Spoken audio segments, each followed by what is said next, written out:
Ang mga aralin sa video na ito ay una, talambuhay ni Francisco Balagtas Baltazar na naka-biodata. Ikalawa, karagdagang kaalaman ukol sa aralin.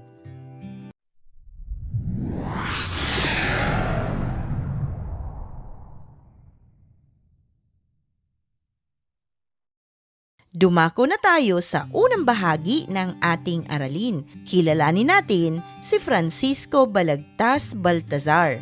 Bagamat kilala na natin si Balagtas, mas lalo pa natin siyang kilalanin sa pamamagitan ng kanyang biodata. Si Francisco Balagtas Baltazar o Francisco Baltazar y de la Cruz, ang kanyang buong pangalan, ay kilala sa palayaw na Kiko at Balagtas. Nakatira si Balagtas sa Panginay, Bigaa, Bulacan noong kanyang kabataan at sa Pandacan, Maynila at Udyong, Bataan naman matapos niyang ikasal. Ipinanganak si Balagtas noong ika-2 ng Abril taong 1788. Siya'y ipinanganak sa Panginay, Bigaa na ngayon ay Balagtas, Bulacan. Pumanaw siya noong ika-20 ng Pebrero, 1862 at sa edad na 73.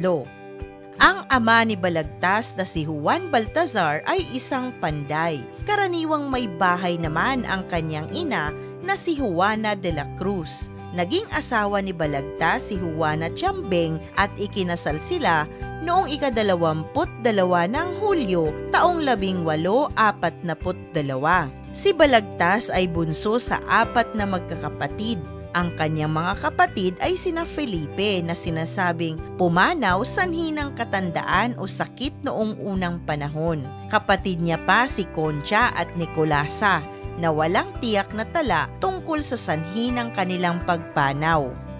Ayon sa karagdagang impormasyon sa pangyayari sa buhay ni Balagtas, siya ay kinikilalang prinsipe ng mga Makata ng Tagalog. Ipinanganak siya sa mahirap na pamilya, ngunit nahubog ang kanyang talino sa tula at panitikan. Naranasan niya ang pag-uusig at pagkabilanggo dahil sa mga intriga at paninira ng mga makapangyarihan, lalo na kaugnay ng kanyang pag-ibig kay Maria Asuncion Rivera na inalayan niya ng tula na pinamagatang kay Celia. Siya ay nabilanggo ng 2 beses. Una ay dahil sa utos ni Mariano Nanong Capule, ang kanyang karibal sa pag-ibig kay Maria Asuncion Rivera. Ang ikalawang pagkakataon ay noong siya ay nasa Bataan na dahil sa reklamo ng isang katulong na ginupitan niya ng buhok. Ang mga mapapait na karanasan sa bilangguan ang nagbigay daan upang maisulat niya ang kanyang mga obrang pampanitikan.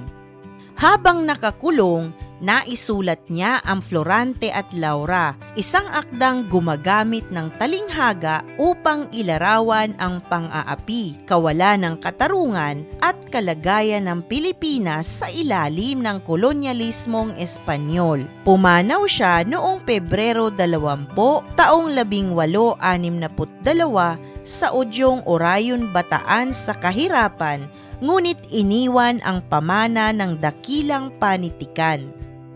Nagtrabaho si Balagtas bilang katulong sa pamilya Trinidad sa Tondo upang makapag-aral. Narito ang mga naging paaralan ni Francisco Balagtas Baltazar. Una, sa parokya sa Bigaa. Dito siya nagsimulang mag-aral ng katekismo. Ikalawa, sa Kolehiyo de San Jose. Nagtapos siya ng gramatika, Latin, Kastila, Fisika at Geografiya. Ikatlo, sa Kolehiyo de San Juan de Letran. Dito niya tinapos ang Humanidades, Teolohiya at Filosofiya noong taong 1812.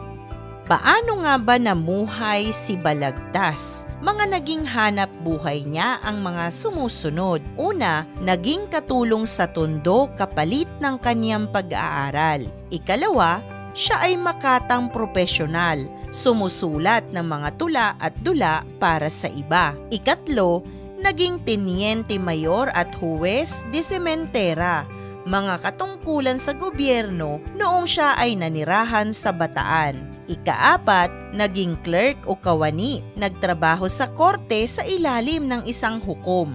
Sa buhay ni Balagtas, may ilang mga taong nagbigay sa kanya ng impluwensya, katulad na lamang ng mga sumusunod. Una, si Jose de la Cruz o si Joseng Sisiw. Siya ang naging guro ni Balagtas sa pagsulat ng tula, bagaman hiningan siya nito ng sisiw bilang bayad.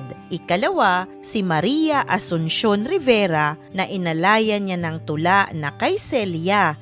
Siya ang nagsilbing inspirasyon at musa ng Florante at Laura. Ikatlo, karanasan sa bilangguan. Ang kawalang katarungan na naranasan niya sa kamay ng mga mayayaman at makapangyarihan. Ika-4, ang klasikong mitolohiya. Ang mga kwento ni Venus, Cupido at mga Griyegong bayani.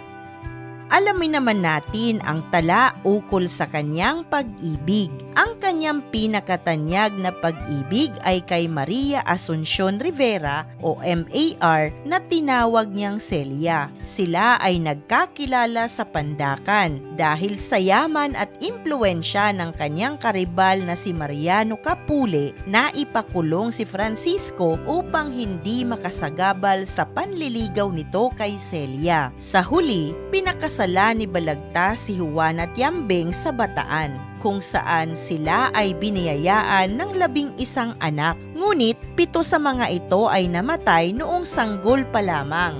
Sa panahon ng Espanyol, mahigpit ang sensura sa anumang uri ng babasahin. Ang mga himagsik na matatagpuan sa Florante at Laura ay ang mga sumusunod. Una, himagsik laban sa malupit na pamahalaan, partikular na ang korupsyon at pagmamalabis ng mga Kastila. Ikalawa, himagsik laban sa hidwaang pananampalataya. Isa na rito ang diskriminasyon sa pagitan ng Moro o Muslim at Kristiyano. Ikatlo, himagsik laban sa mababang uri ng panitikan. Nais ng mga manunulat na Pilipino na gamitin ang Tagalog sa mataas na antas ng tula. Ika-4, himagsik laban sa maling kaugalian, ang maling pagpapalaki sa anak at ang pagkasilaw sa kapangyarihan ang tinutukoy dito. Kilalanin naman natin si Balagtas sa kanyang buhay bilang manunulat. Kinilala si Balagtas bilang ama ng panulaang Tagalog. Ginamit niya ang sining ng pagsulat upang maiparating ang mga hinaing ng mga Pilipino laban sa mga Kastila sa paraang matalinghaga upang hindi siya maparusahan ng mga sensor. Ang kanyang estilo ay puno ng malalim na kaisipan at aral sa buhay. Ilan sa mga akda na naisulat ni Balagtas ay ang mga sumusunod: Florante at Laura, Orozman at Zafira, La India Elegante y El Negrito Amante, Abdol y Miserena, Clara Belmori, Mahomet at Constanza, Bayaceto at Dorlisca, Almanzor y Rosalina.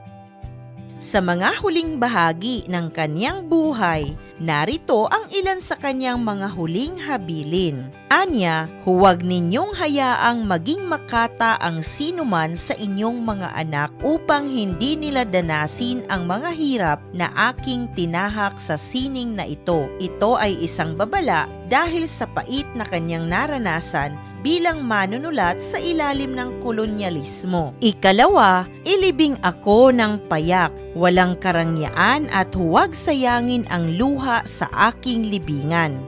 Isang mahalagang aralin muli ang iyong napanood. Maraming salamat sa panonood sa channel na Aralin sa Filipino. Huwag mag-atubiling mag-comment ng inyong tanong, suggestions o paglilinaw ukol sa aralin. Munting kahilingan sa iyong kaibigan, paki-like, share and subscribe para updated ka sa mga susunod pang bagong video ng Aralin mo sa Filipino.